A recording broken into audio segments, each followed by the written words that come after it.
kalau dilihat secara logika, hanya satu keluarga dampaknya begitu luas. Kemarin ada kokam antar saya ke penginapan. Ustadz lagi demo semua. Demo untuk apa? Tidak ada guna itu. Demo untuk apa? Apa hasilnya? Kekuatan dalam satu lembaga negara demokrasi, demos and krator. Tahu dulu, demos adalah rakyat, krator itu adalah pemerintahan. Teokrator, teos adalah Tuhan, krator itu pemerintahan Tuhan, pemerintahan kekal. Theos and krator, demos and krator. Kira politikus paham gak itu? Satu keluarga menundukkan 200, berapa jumlah penduduk Indonesia? 270 juta atau berapa, saya tidak tahu karena saya tidak selalu tiap pemilu atau pilpres saya tidak pernah tusuk-tusuk itu. Enggak. Kenapa tidak ini? Saya cuma suruh pilih Anies kemarin. Suruh jamaah pilih Anies. Tapi saya punya suara satu ini tidak berpengaruh. Karena saya sudah tahu. Keluar penjara 2022. Saya ceramah di Makassar. Saya katakan nanti presiden ke depan adalah Prabowo Subianto. Jokowi akan bilang, Opowi. Nanti kamu jadi saya. Gantiin saya. Memang terjadi kan? Ada rekaman saya. Ada jejak digitalnya. Sudah tahu ke depan Prabowo akan jadi presiden. Begitu. Tapi kenapa Ustadz pilih Anies? Kita kan ikhtiar. Siapa tahu Allah dapat merubah. Tapi kayaknya Anies tidak jadi presiden karena rapuhnya negara ini akibat pertahanan dari luar. Harus tentara. Sedikit waktu lagi Indonesia ini akan dikuasai. 9 cacing yang ada di negara kita ini, orang bilang 9 naga, saya bilang 9 cacing. Cacing itu penyakit kalau dia masuk dalam tubuh manusia.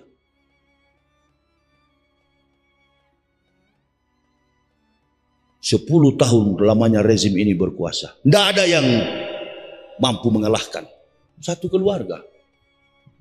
Termasuk Jawa Tengah ini. Introspeksi diri kita. Begitu. Berkumpul di masjid. Punya bekal bagi pegangan jamaah. Begini jadinya kondisi negara kita. Memang begini. Siapapun ustadz yang dihadirkan di masjid. Tapi kalau tidak punya konsep politik. Tidak usah jadi ustadz. Apalagi kalau cuma singgung-singgung. Bilang aja nama Jokowi dan keluarganya. Nggak usah singgung-singgung.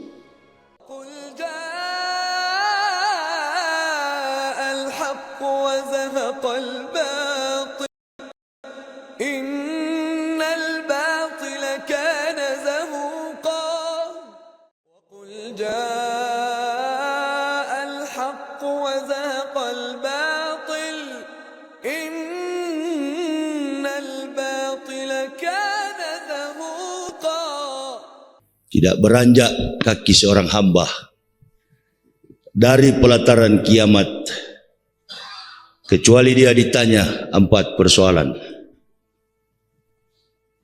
An umri fima afna. Umur dengan apa engkau habiskan?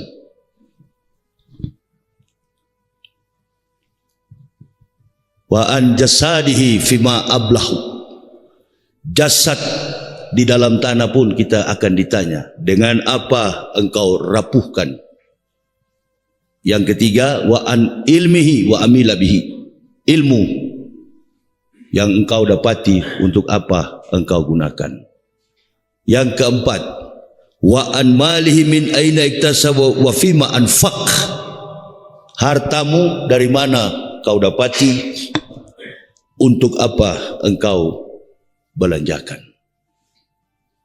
4 tuntunan hadis ini menjadi bekal dalam perjalanan kehidupan umat manusia. Bukan cuma umat Islam, semua umat. Karena kalau kita bicara Islam itu bukan hanya kepada orang Islam. Jadi keliru sekali kalau kita berdakwah Islam hanya kepada orang Islam. Alhamdulillahillazi arsala Rasulillah rahmatan lil alamin. Nabi Muhammad itu diutus bagi seluruh umat manusia. Selagi dia masih bernapas, selagi dia masih ada umur, selagi dia disebut manusia, entah dia sudah bersyahadat pengikut Nabi Muhammad atau belum, bahwa Islam itu bukan untuk orang Islam saja. Ini keliru. Sehingga jangan kaget kalau ada orang dari kafir masuk Islam. Nah, itu tandanya. Itu tandanya bahwa Islam itu bukan sekadar agama. Ini yang keliru. Sehingga ada orang di benua Amerika, di benua Eropa, benua Afrika, benua Asia, Australia, yang punya kemampuan intelijensi di atas rata-rata, kemudian mereka masuk Islam. Tanpa harus ibu bapak meyakinkan, Islam ini loh yang betul, kamu masuk Islam. Enggak. Ada satu masjid di Indonesian Muslim Community Al-Hikmah Mosque in New York. Itu imam besarnya kecil orangnya, orang Muhammadiyah. Namanya Syamsi Ali, orang Makassar, orang Sulawesi. Di New York itu satu hari 10 sampai 20 orang mengucapkan, I witness there is no God but Allah and Prophet Muhammad is the messengers of Allah. Saya bersaksi tidak ada Tuhan selain Allah. Saya bersaksi Muhammad utusan Allah. Setelah diinterview, ditelusuri, dicari jejak autobiografinya, kebanyakan dari mereka itu adalah kumpulan kaum jenius, saintifik. Secara saintifik, orang-orang yang mengkaji Islam secara ilmu pengetahuan atau tidak, apa yang menjadi bidang spesialisasi mereka, mereka tekuni dan mempunyai komparasi yang kuat dengan Al-Quran. Jadi tanpa ibu bapak berikan dakwah, banyak bicara, banyak mulut bicara soal Islam, mereka lebih tahu dari ibu bapak. Bersyukur kita. Bersyukur kita walaupun hidup sederhana saja. Kenapa Indonesia ini diberkahi oleh Allah? Bukan karena kayanya Indonesia. Yang saya tanyakan, kenapa Indonesia ini diberkahi oleh Allah? Berarti kaya kan? 3 negara kaya di dunia, Luxembourg, Singapura, and Qatar. Qatar, Luxembourg, Singapura. Negara kaya di dunia. Kaya bukan karena sumber daya alamnya, kaya karena kemampuan intelijensi manusianya. Indonesia ini negara satu-satunya terkaya di dunia karena sumber daya alam. Sumber daya alamnya. Kenapa diberkahi oleh Allah? Negara ini diberkahi oleh Allah karena mayoritas penduduknya beragama Islam. Mayoritas beragama Islam. Andai di Bali minoritas kaum mukmin, biasa negara itu terpuruk. Contohnya yang di Kamboja kemarin, kelompok minoritas yang diusir-usir sampai lari ke Aceh, lari ke India, lari ke Malaysia, kelompok orang-orang, lupa saya, suku Rohingya, suku Rohingya itu minoritas, di mana ada kelompok umat Nabi yang minoritas pasti diserang oleh mayoriti. Kelompok mayoritas akan menindas.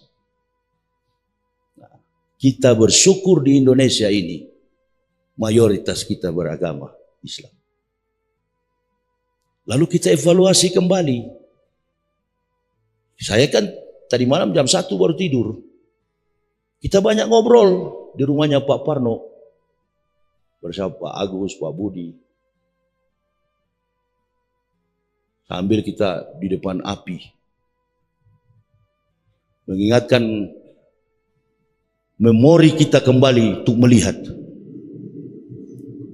Kok negara ini jadi begini ya Ustadz? Bahkan ada isu yang saya dengar. Di seluruh Indonesia ini akan ada demo. Percuma. Useless. Tidak ada guna. Kalau saya mengevaluasi kembali. Waktu Jokowi 6 tahun sebelum dia mau lengser.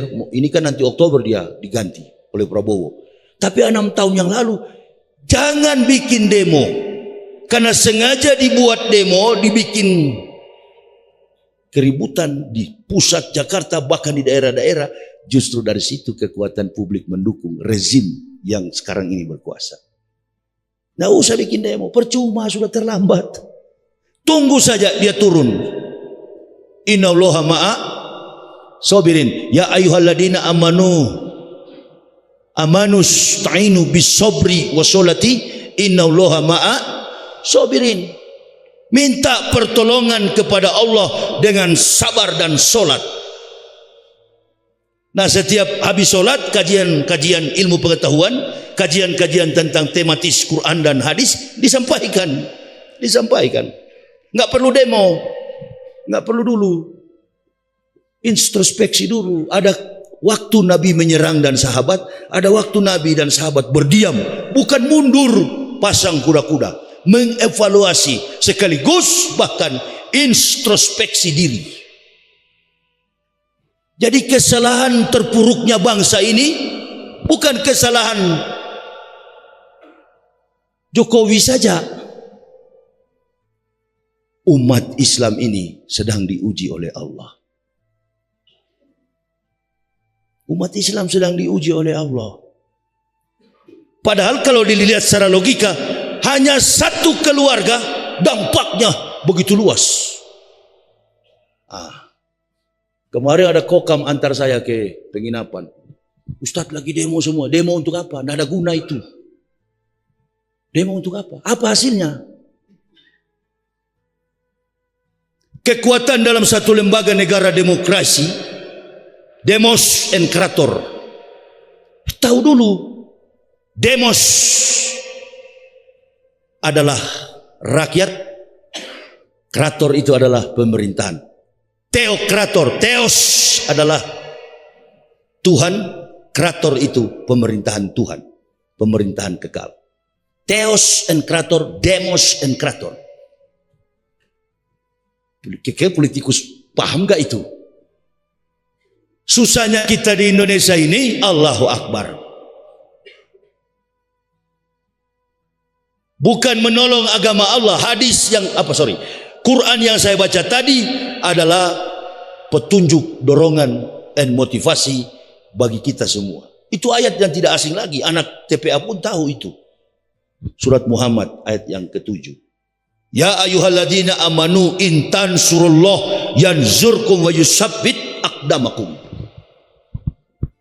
Wahai orang-orang beriman, barang siapa menolong agama Allah, maka Allah menolongmu dan meneguhkan kedudukanmu. Rapuh kita ini, bukan teguh. Ibarat rumah kita ini sudah miring begini. Ya, untuk mendongkrak. Di kampung-kampung begini tuh kalau kita lihat pemandangan, ada rumah, ada gubuk yang mau roboh. Kalau tidak di aspak dengan balok atau apa, tiang, bisa jadi rumah itu atau gubuk itu roboh. Begitulah kondisi Islam di Indonesia sekarang. Satu keluarga menundukkan 200, berapa jumlah penduduk Indonesia? 270 juta atau berapa, saya tidak tahu karena saya tidak selalu tiap pemilu atau pilpres saya tidak pernah tusuk-tusuk itu. Tidak. Tangan saya bersih. Istri saya bilang, Pak, pilpres. Saya tidur aja di rumah. Pemalas. Kenapa tidak ini? Saya cuma suruh pilih Anies kemarin. Suruh jamaah pilih Anies. Tapi saya punya suara satu ini tidak berpengaruh. Karena saya sudah tahu. Keluar penjara 2022. Saya ceramah di Makassar. Saya katakan nanti presiden ke depan adalah Prabowo Subianto. Jokowi akan bilang, Opowi. Nanti kamu jadi saya. Gantiin saya. Memang terjadi kan? Ada rekaman saya. Ada jejak digitalnya. Ada. Nanti Bapak kalau mau lihat YouTube saya, Al-Muhtadin Yahya Waloni. Ya, Ustadz Yahya Waloni official itu sudah hilang iklannya. Di apa orang itu enggak ada iklannya sekarang. Waktu saya masuk penjara. Nah, ada YouTube saya yang baru, Al-Muhtadin Yahya Waloni. Ada ceramah itu. Sudah tahu ke depan Prabowo akan jadi presiden. Begitu. Tapi kenapa Ustadz pilih Anies? Kita kan ikhtiar. Siapa tahu Allah dapat merubah. Tapi kayaknya Anies tidak jadi presiden karena rapuhnya negara ini akibat pertahanan dari luar. Harus tentara. Kalau tidak, ibarat perahu. Saya masih kecil pernah mancing. Daerah Manado itu daerah laut dan pegunungan juga, dingin. Kita mancing di tengah laut, bocor perahu kita. Dari 3 orang yang pergi mancing, 1 tidak bisa berenang. Dia paling panik. Ini kalau air makin banyak, ya dilimas, dibuang airnya. Dibuang airnya. Tapi tambah masuk ke dalam, tambah panik. Saya nggak panik karena saya bisa berenang. Lama-kelamaan airnya makin banyak dalam perahu. Inilah kondisi kita. Sedikit waktu lagi Indonesia ini akan dikuasai. 9 cacing yang ada di negara kita ini, orang bilang 9 naga, saya bilang 9 cacing. Cacing itu penyakit kalau dia masuk dalam tubuh manusia.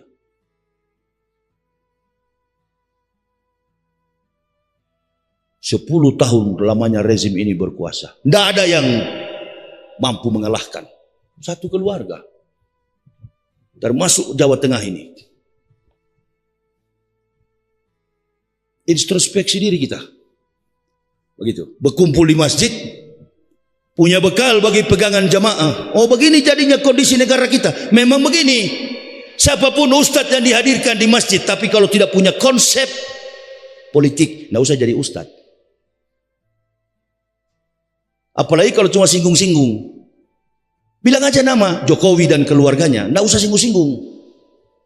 Kadang-kala ada jamaah yang paham, ada jamaah yang mengantuk, nggak ngerti. Apalagi di kampung. Kita tunduk semua. Kita nggak apa-apa masyarakat. Yang paling riskan sekali adalah ketua-ketua partai politik. Jadi ibu bapak mau demo, satu Indonesia ini umat Islam mau demo. Tidak semua umat Islam demo.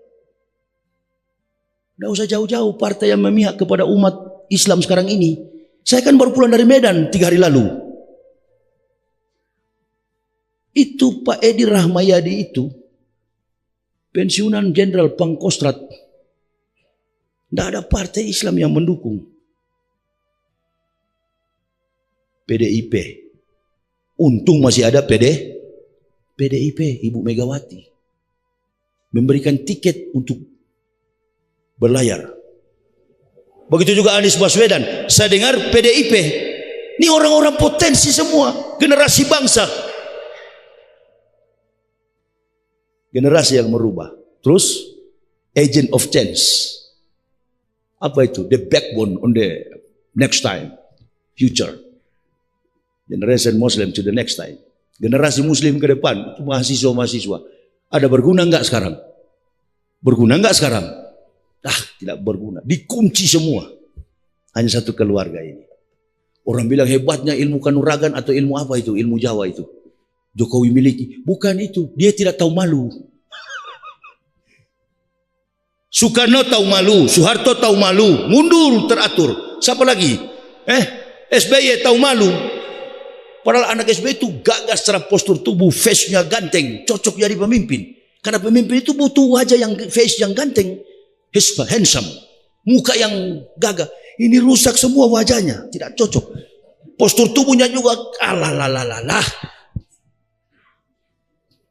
Ditambah isi kepala memang kosong, kata Rocky Gerung, habis oksigen. Gitu. Rocky Gerung berani, bukan Ustadz. Ada satu yang berani juga dari Jawa Tengah ini, Ustadz Andre Kurniawan, itu siapa namanya? Ustadz Andre. Kadang-kala konsep kita hampir sama dalam konsep teori politikal. High politikal. Ini sudah politik kelas tinggi. Itu. Permainan apa ini? Permainan orang-orang Yahudi. Cara hidup Yahudi, metodologi hidup Yahudi, konsep Yahudi, baik dalam bidang politik, sosial, keuangan, bahkan sampai kepada agama. Dimainkan. Lalu orang bertanya, jamaah bertanya, itu 5 orang kemarin yang pergi ke Israel, itu kutu busuk semua itu. Tanya ibu-ibu yang di belakang itu, kalau mereka, siapa mereka di antara mereka yang banyak kutu di kepala? Kalau orang banyak kutu itu tidak diam, garuk terus biar pakai jilbab. Nah ini yang bikin bangsa ini kacau balau. Ingin membangun relasi dengan bangsa yang dibenci oleh founding fathers dan tidak pernah membangun hubungan bilateral dengan Israel, laknatullah. Ini. Tapi kan generasi kita sok jago, sok pintar, akademisi. Udahlah, saya tahu. Tahu saya, Indonesia ini saya tahu.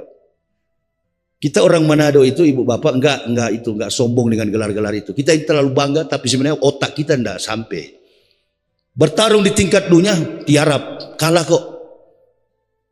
Sementara generasi-generasi kita yang tinggal di Amerika dibayar dengan gaji yang besar, budget yang besar, termasuk Sri Mulyani itu dipakai oleh Bank Dunia kemarin.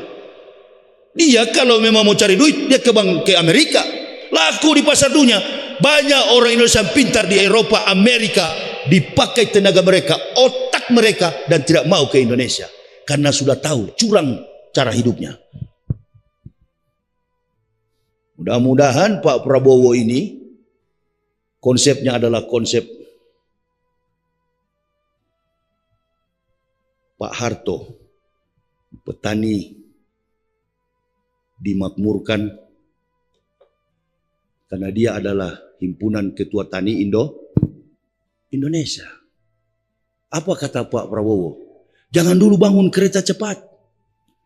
Jangan dulu, sakit leher saya, salah tidur tadi malam. Jangan dulu bangun kereta cepat.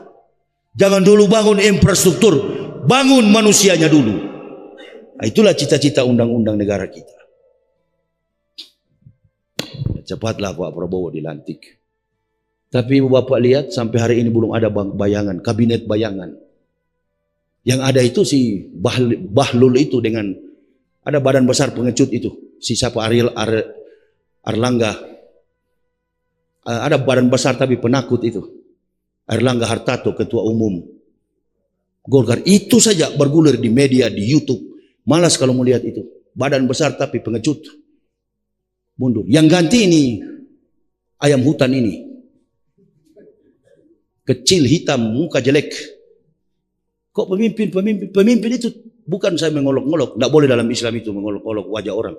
Tapi setidak-tidaknya negara kita ini zaman modern, modernisasi dan secularism. Pemimpin itu mesti jago bicara, punya konsep pemikiran leadership. Dan pemimpin secara dalam studi leadership kepemimpinan tidak pernah cari pengikut yang datang ke dia. Nah, ini bikin IKN panggil artis-artis naik motor. Udahlah, sandiwaramu sudah berakhir. Game is over. Permainan ini sudah akan berakhir.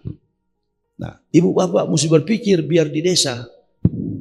Jadi percuma. Stop dengan macam-macam gerakan-gerakan apa. Saya bilang itu diadu domba nanti. Kalau terjadi kerusuhan, maksud saya gagal pelantikan Prabowo. Terjadi gempa di satu negara, gagal pelantikan itu. Dia lagi yang pimpin. Ini orang tidak bisa tidur, tinggal pikir Pernah minta tiga periode. Megawati tolak. Dan itu serasa sakit hati yang luar biasa. Nah, menggunakan tangan orang lain untuk mengacaukan sistem. Apabila konstitusi melarang dia untuk maju, konstitusi dihajar. Konstitusi digiling sampai rata baru dia bisa maju. Aturan-aturan daerah, aturan pemerintahan pusat, kabupaten, kota diselesaikan. Dan kita tidak sadar. Kita tidak sadar. Makanya ribut kemarin protes ketua buruh siapa? Siapa ketua buruh ini? Adil, siapa? Ribut dengan anggota DPR mengenai Omnibus Law. Hati-hati ibu bapak, jangan-jangan ada kerusuhan ke depan. Mega truths apa namanya? Mega itu besar, terus itu dorongan. Gempa bumi mungkin terjadi gara-gara itu. Hati-hati kita, apalagi tinggal di daerah pegunungan begini. Ya, bukan menakut-nakuti, tapi Badan Meteorologi, Klimatologi, and Geofisika sudah meramalkan akan jadi gempa. Tinggal tunggu waktunya. Mega truths, gempa yang besar di Selat Sunda. Nah, ini mesti hati-hati. Jangan-jangan kita sementara berkendaraan di tengah kebun terjadi itu. Karena Allah murka. Itu. Allah murka dengan keadaan bangsa ini. Pemimpin, wa kadzalika ja'alna fi kulli qaryatin akbira mujrimiha liyamkuru fiha. Kata Allah Subhanahu wa taala, dan kami mengutus, kami menjadikan, kadzalika ja'alna, kami menjadikan, ja'alna pemimpin-pemimpin besar, pendusta, pembohong, penipu yang akan menipu satu negeri. Mujrimia liyam kurufiha. Mereka adalah penipu dan pembohong. Ini terjadi. Pemimpin-pemimpin jahat. Ketua-ketua partai. Terpuruknya masyarakat Indonesia ini, ekonominya jatuh, harga komoditas pangan jatuh, semua keterpurukan terjadi di segala sisi kehidupan umat yang ada di Indonesia. Ada yang bilang begini, protes kemarin di Medan, belum lagi hutang negara. Oh kalau itu enggak, seorang sosok almarhum ekonom Indonesia, ekonom besar, pernah duduk, pernah bilang sama saya, Ustadz mau tahu, ekonomi Indonesia ini tidak akan bangkrut. Dalam tempo satu malam membalik telapak tangan, ekonomi Indonesia ini besok pagi kembali pulih. Saking kayanya negara ini. Jadi nggak mungkin Indonesia itu akan bangkrut. Nggak. Hutang Jokowi itu nggak. Selesai diurus oleh Prabowo itu. Bukan masalah hutang, masalah akhlak para pemimpin. Akhlakul karimah. Rasulullah dikenal oleh bahkan penulis buku terbaik dunia, Michael Hart. 100 the great men in the world is Prophet Muhammad Goodman number 1. Dari catatan 100 manusia terbaik di dunia, Muhammad adalah menduduki ranking pertama. Bukunya Michael Hart. Michael Hart itu bukan orang Islam.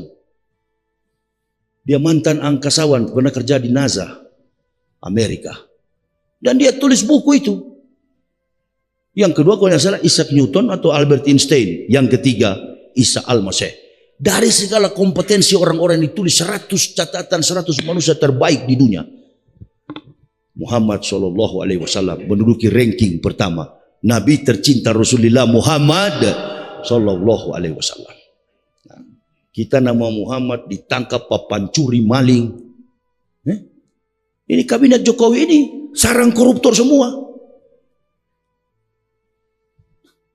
Ada dua dari Makassar kalau nggak salah itu. Terus baru-baru juga ditangkap dari Maluku itu. Padahal teman saya Nurdin itu gubernur Sulawesi Selatan setelah Syahrul Yassin Limpo, Nurdin Abdullah.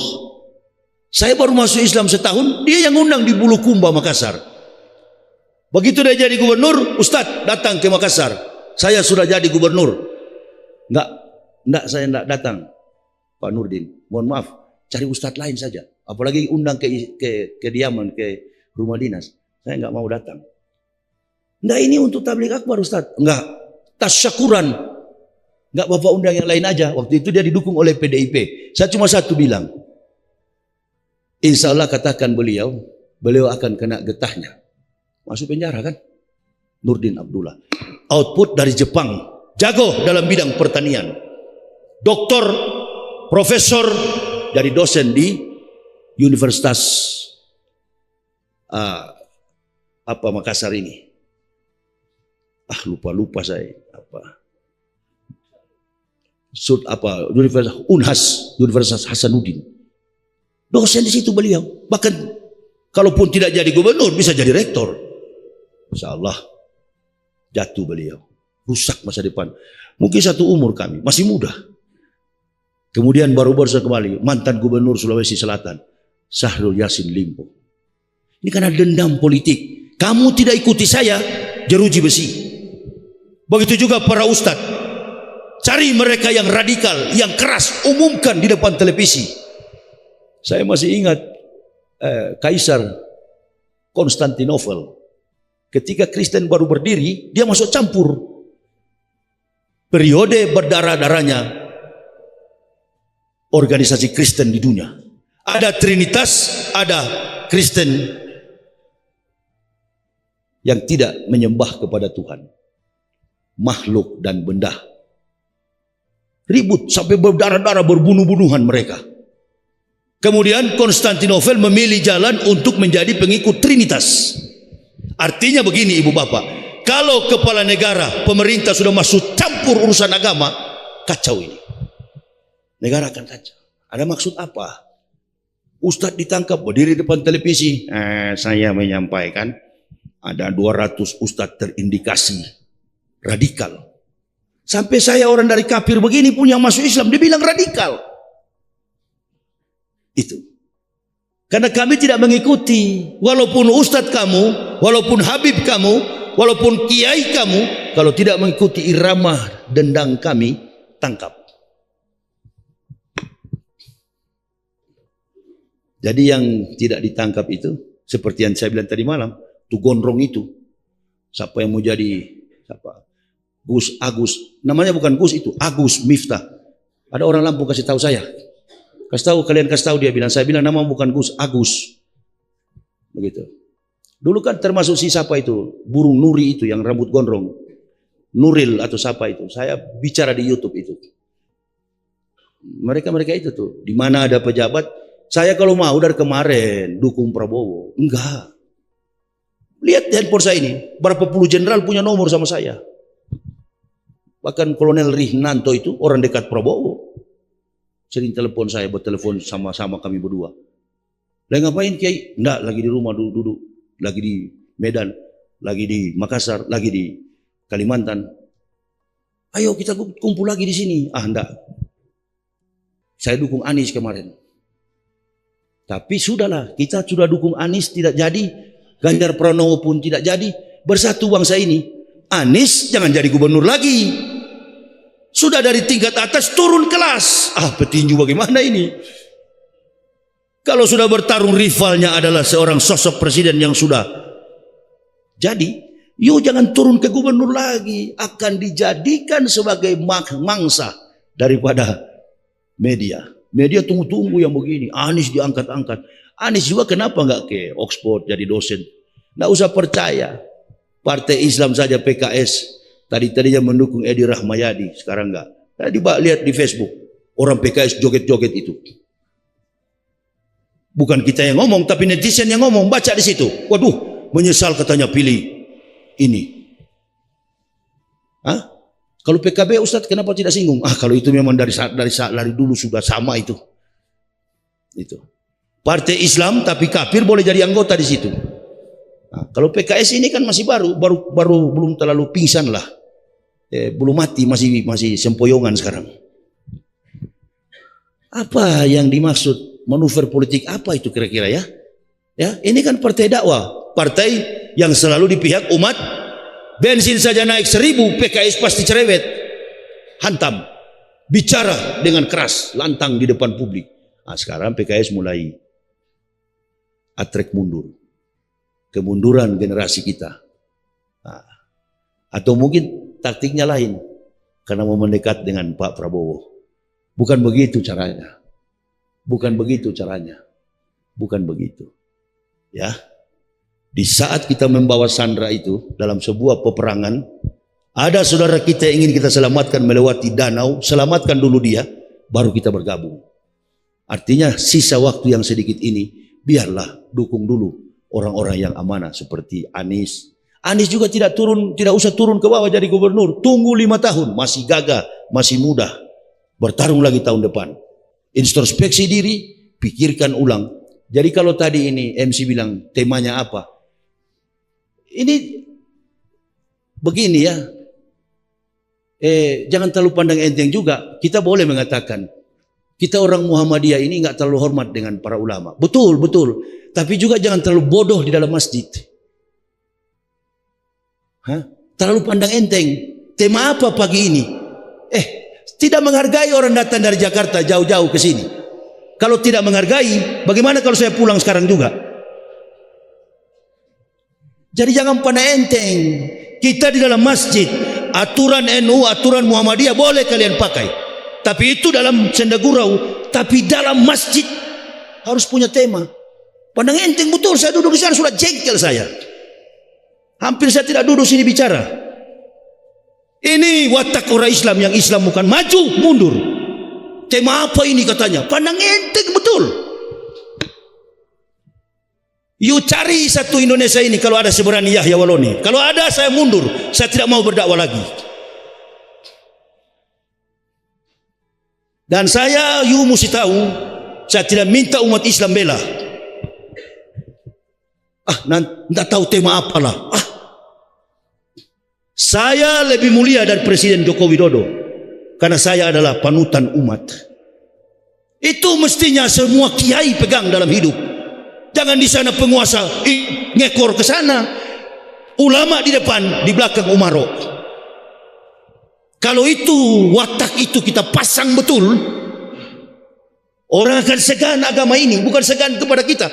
Coba tanya Pak Agus dengan siapa ini? Pak Parno tadi malam.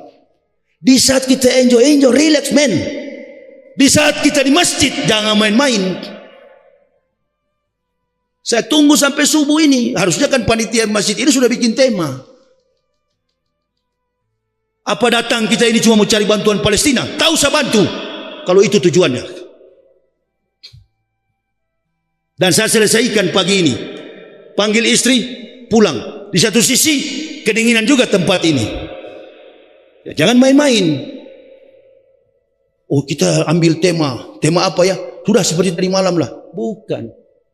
Mengenal diri pribadi dan introspeksi. Coba tanya ke saya. Nanti saya kasih temanya. Jangan juga terlalu pandang enteng. Baru kalau ustadz lagi bicara, ustadz lain disebut-sebut dalam masjid. Sombong. Tidak menghargai yang datang. Watak model begini Islam tidak akan maju mundur. Hei, yang lain tidak ada, yang ada di sini Yahya Waloni. Amin ya Rabbal. Jangan sebut. Nanti waktunya dia datang, yuk sebut dan puji-puji dia dalam sini. Oh ini kan orang dari kafir. Oh belum tentu, saya baru masuk Islam. Tapi nyali dan keberanian, tanggung jawab dan resiko saya sudah lalui. Antum belum apa-apa. Nah kalau saya balik begitu, malu nggak kalian kira-kira? Malu nggak kalian? Mau nggak kalian kunjungi ke Kalimantan, ke Sulawesi hanya dengan mobil pribadi dan tidak cengeng, tidak suruh bawa sopir? Saya tahu semua penceramah yang datang di sini dari Jakarta, di luar daripada Banjarnegara, pasti pakai sopir. Cengeng kebanyakan. Lalu kalian mau ukur saya dengan itu? Jangan. Jangan sifat saya yang sombong di kafir dulu kambuh kembali. Ya. Kalau orang sudah merendah, jangan diinjak. Ini ibu bapak. Saya tidak tahu aturan NU dan Muhammadiyah. Saya bukan NU dan Muhammadiyah. Saya Islam. Ya. Nggak peduli saya. Nggak peduli. Saya ingin supaya orang Islam ini, agama ini, jadi tanggung jawab kita semua. Oh, Islam ini yang ada di Banjarnegara beda dengan Islam yang ada di Purwakarta. Islam di Indonesia beda dengan di Jerman, beda dengan sama kita semua. Makanya saya ambil gambaran Islam yang di New York, Imamnya adalah orang Makassar dan sukses orang masuk Islam karena wibawa mereka. Terjadi orang Muhammadiyah, Samsi Ali, imam di New York. Nah, itu yang saya maksud, ibu bapak. Ini kita yang datang ke sini, orang ustadz lain disebut. Ya sudah, kamu panggil ustadz itu, suruh kemari. Jangan panggil Yahya Waloni. Saya bukan ustadz, kan saya sudah bilang saya bukan ustadz. Saya adalah muhtadin, lebih tinggi daripada ustadz. Orang yang diberi hidayah. Ustadz belum tentu diberi hidayah. Contohnya tuh siapa tadi, Agus Miftah itu. Dia kalau ceramah itu, ibu-ibu, bapak-bapak, ribuan kalau nonton di YouTube itu. Satu yang mengimbangi, yang gondrong, Cak Nun.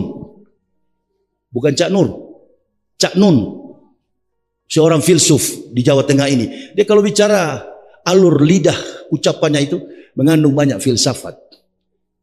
Saya senang sekali kalau Cak Nun bicara dan menggambarkan bagaimana dewasanya orang Islam dalam berislam. Nah itu, kita jangan mengelompokkan diri, oh ini yang paling betul. Tidak ada organisasi Islam di sana itu. Nah, hargai kita, ibu bapak. Introspeksi diri, sadar diri bahwa kita datangkan orang ini demi perjuangan. Tidak perlu dihormati. Hormatilah agama ini. Hormatilah agama ini, bikin judul baik-baik, serius dengan agama ini. Serius. Masuk Islam secara kahfa, entah dakwah itu siang, entah subuh. Ya, semua kita dingin, apalagi saya dan suami istri baru kali ini mendapatkan tempat yang dingin sekali begini. Itu sebabnya masih ada kesempatan, tema sebentar malam apa, materinya apa, sampaikan ke saya. Supaya saya bisa bicara dengan tenang, dengan baik. Ya. Diumumkan malah ustadz-ustadz lain, nanti akan datang ceramah si A, si B, MBA, MBU, MBX, Ember. Itu dia Bapak Ibu. Jadi Ibu Bapak pikirkan sajalah, introspeksi diri kita. 2 bulan lagi, mudah-mudahan negara kita akan berubah. Tapi kalau watak kita ini kita pelihara terus, tunggu lagi 10 tahun, 5 tahun ke depan Prabowo, dia giling juga begini. Akan begini juga kita. Tongkat demi tongkat estafet. Sampai sekarang belum ada kabinet bayangan. Siapa menteri penerangan, siapa menteri keuangan, siapa menteri sosial di era Prabowo. Belum ada. Biasanya KPU umumkan, 1 tahun sudah diumumkan, sudah ada kabinet bayangan. Begitu. Menteri sosial siapa? Menteri hukum dan HAM siapa? Menteri pariwisata siapa? Sekarang saling curiga, saling tegang. Ambivalence, pertentangan perasa. Aduh, kalau saya angkat ini, mau nggak ini? Bahkan kemarin ada reshuffle. Sudah tinggal 2 bulan, 3 menteri turun. Ini Bahlul yang pertama turun. Turun dengan tujuan untuk pegang Golkar. Jadi ibu bapak, perjuangan kita Islam ini bukan cuma agama Islam di Indonesia. Ada kafir, Kristen, Hindu, Buddha. Ini ambisi. Belum ditambah dengan orang-orang munafik yang suka menjilat kotoran kafir. Ada kiai satu yang suka di mana kafir itu pergi, dia juga pergi. Orang dari Lombok sana. Di mana orang ini ketua partai pergi, dia pergi. Padahal dia belajar Islam di Mesir. Ada nggak kiai begitu? Ada mantan gubernur Lombok Nusa Tenggara Barat. Ini orang ketua partai. Dia kiai, ustadz, temannya Ustadz Abdul Somad dulu, satu output dari Mesir sana. Saya ini output dari Israel, dari kafir, tapi serius dengan agama ini. Itu. Nah, jadi Bapak jangan bermain-main dalam masjid. Kalau di luar masjid kita boleh main-main, tapi dalam masjid jangan. Satu yang saya tidak buang dari kafir itu, disiplin. Disiplin. Coba nanti hari Minggu pagi Bapak ngintip di gereja. Intip di gereja. Kalau orang Kristen kebaktian itu, tidak ada yang goyang, disuruh berdiri dia berdiri. Ibadah orang tua, tidak ada anak-anak di dalam masjid, di dalam gereja. Anak-anak ada kebaktiannya, Sunday school, sekolah minggu. Orang tua-tua duduk dengan rapi dan betul-betul mereka menghormati pemimpin kafir, pemimpin mereka. Nah, di Islam ini lemahnya itu, payah. ikut-ikutan berpolitik. Ya itu saya bilang tuh spanduk-spanduk. Gus apa itu? Ada Kapolda itu Pak Lutfi, calon gubernur. Ini suruk ya. Saya mau kembali ke ini. Ke tempat Pak Parno karena mau berjemur Tapi sudah mulai berkeringat saya, sudah nggak dingin. Ada Kapolda itu Pak Lutfi, Irjen Pol. Ya cocoklah kalau jadi gubernur ke depan atau ulama. Bukan ustadz ya. Tulis Gus di situ. Kiai Haji, janganlah jadi gubernur, enggak usah. Cukup jadi penceramah saja. Begitu. Ini. Ya. Enggak supaya umat Islam dibawa. Enggak. Islam sudah terlanjur berbeda-beda. You kiai apa? Kiai NU, ada Muhammadiyah. You kiai apa? Muhammadiyah, ada NU.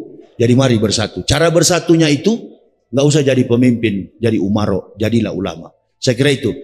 Intinya dakwah pagi ini adalah introspeksi demi kebaikan negara terutama Islam di masa akan datang. Usikum wa nafsi bitaqwallah. Terima kasih atas segala perhatiannya.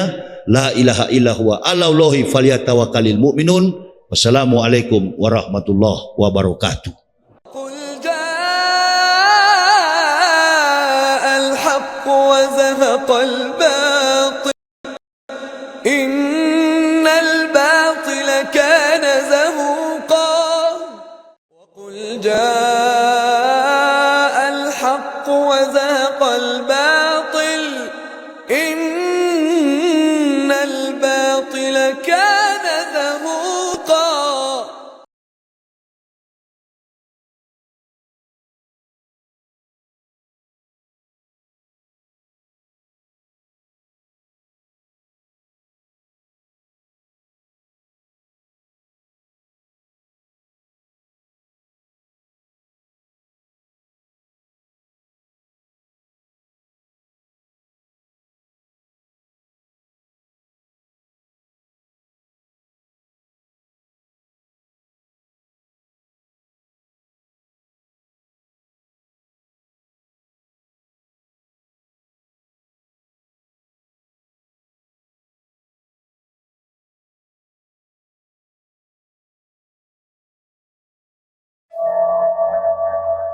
Bukan mitos, larangan keluar rumah ketika maghrib terbukti secara ilmiah.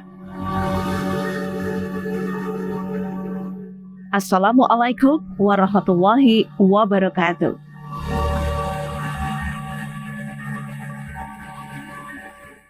Pernahkah mendengar percakapan atau seruan larangan keluar rumah pada waktu maghrib? Memang sudah menjadi fenomenal lazim di masyarakat. Banyak yang percaya kalau di waktu tersebut syarat akan bahaya. Tapi sayangnya, kepercayaan ini terkadang hanya dianggap sebagai mitos belaka yang sengaja dibuat untuk menakut-nakuti orang.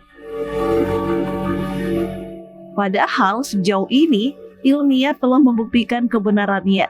Mengapa keluar rumah pada waktu maghrib itu dilarang? Fakta apa pula yang telah dibuktikan secara ilmiah?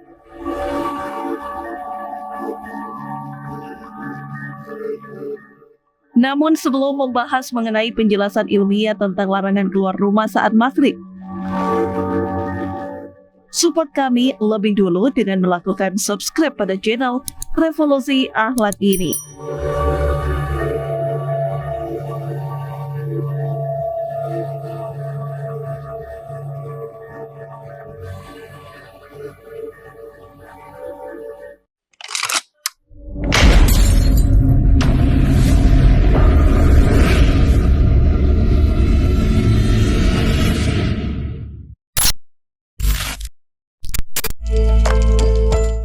Beberapa mitos yang terbukti secara ilmiah.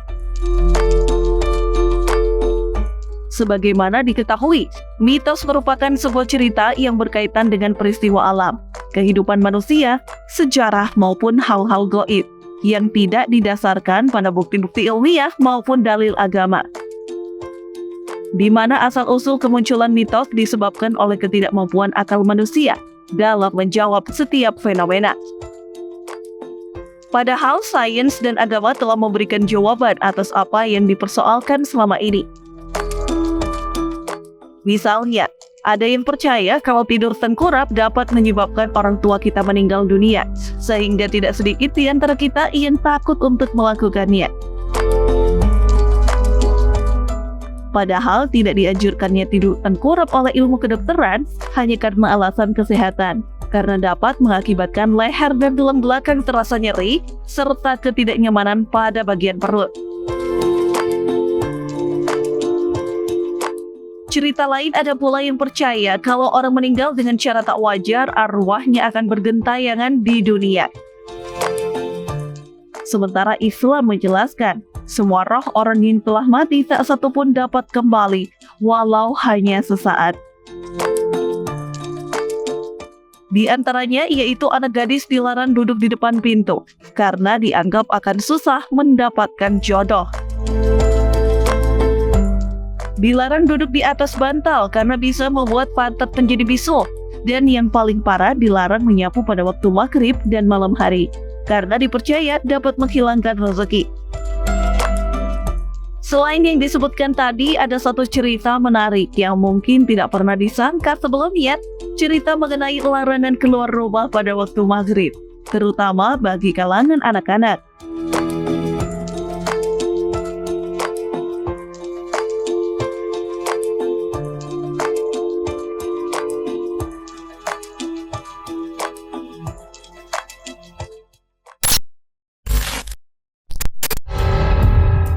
Mitos larangan keluar rumah ketika maghrib terbukti secara ilmiah.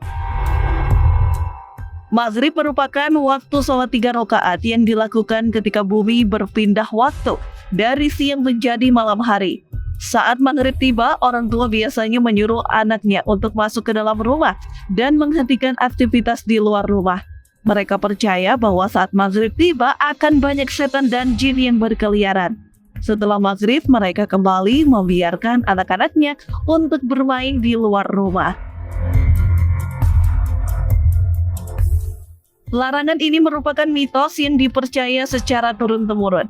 Biasanya mereka hanya meneruskan kebiasaan orang tua dan tidak mengetahui bahwa sebenarnya larangan ini ada dalam hadis Nabi. Dalam sabdanya, Nabi Shallallahu Alaihi Wasallam mengatakan bahwa ketika maghrib akan banyak setan dan jin yang berkeliaran. Ternyata hadis Nabi ini bisa dijelaskan secara ilmiah.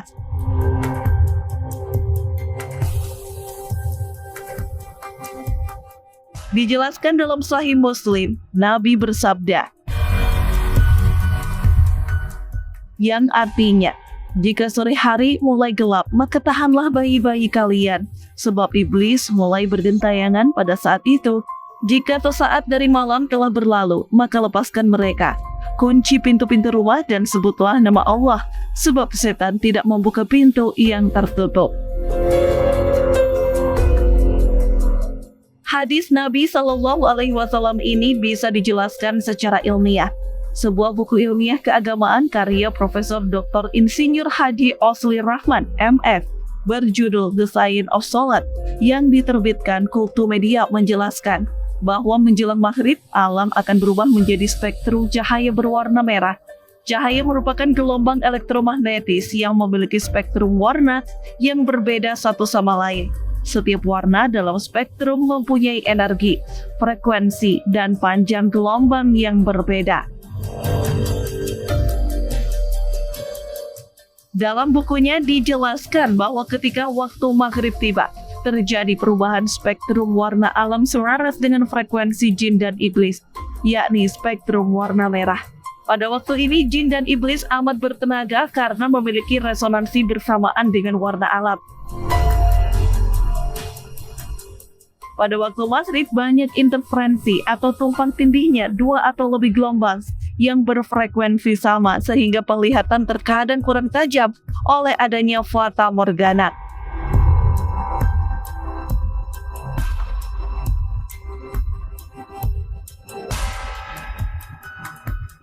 Dalam Islam, pada waktu maghrib dijelaskan bahwa setan bersamaan dengan datangnya kegelapan mulai menyebar mencari tempat tinggal karena mereka tersebar dengan pemandangan luar biasa dan jumlah yang tidak ada yang tahu selain Allah. Sebagian setan takut dari kejahatan setan yang lain. sehingga setan harus memiliki sesuatu yang dijadikannya sebagai tempat berlindung dan mencari tempat aman. Maka ia bergerak dengan cepat, melebihi kecepatan manusia dengan kecepatan berlipat-lipat.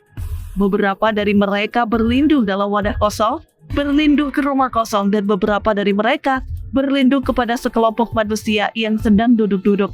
Mereka tentu tidak merasakannya. Mereka ikut menimbrung supaya menjadi aman dari penindasan saudara sesama setan yang juga berkeliaran seperti angin di bumi, karena yang boleh hidup hanya yang kuat saja.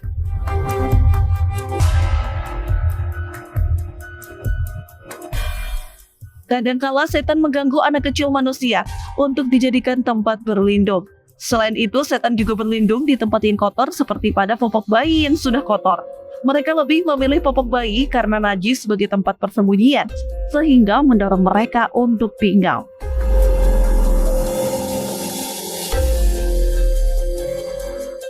Anda pasti pernah menemukan beberapa anak menjerit tiba-tiba dan beberapa yang menggelapar dalam tidurnya karena gangguan iblis yang merasukinya saat dijadikan tempat berlindung.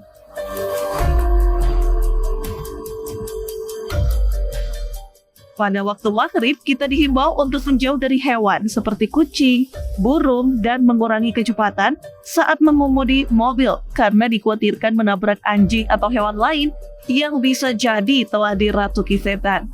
Dan tidak boleh jalan-jalan di tempat sepi atau duduk di tempat itu, atau melempar batu ke dalam kamar mandi, kebun, dan laut. Wallahu a'lam.